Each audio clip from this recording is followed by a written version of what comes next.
రాష్ట్ర ప్రభుత్వ ఉద్యోగులకు ఓ గుడ్ న్యూస్. ఈసారి జరగబోయే మంత్రివర్గ సమావేశంలో ఆమోదానికి ముందుగానే డీఏను పెంచనుంది సర్కార్. ఉద్యోగులకు 8.50% కరువు భత్యాన్ని పెంచేందుకు రాష్ట్ర సర్కార్ రెడీ అయింది. తాజా పెంపుతో ఉద్యోగులకు జీతాల్లో కలిసి డీఏ 63.34%కి పెరగనుంది.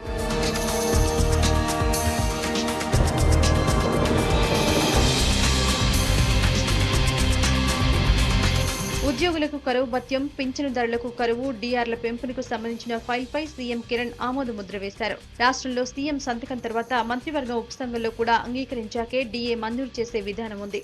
అయితే త్వరలో జరగబోయే మంత్రివర్గ ఆమోదానికి ముందుగానే డీఏను మంజూరు చేసింది సర్కార్.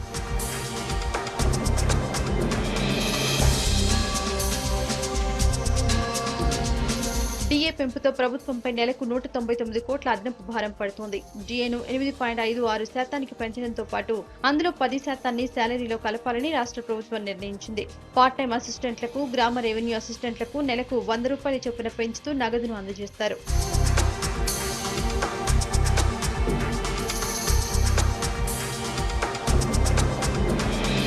ఈ నెల జీతంతోనే డీఏను పెంచుతూ సర్కార్ తీసుకున్న నిర్ణయంపై ప్రభుత్వ ఉద్యోగులు హర్షం వ్యక్తం చేస్తున్నారు.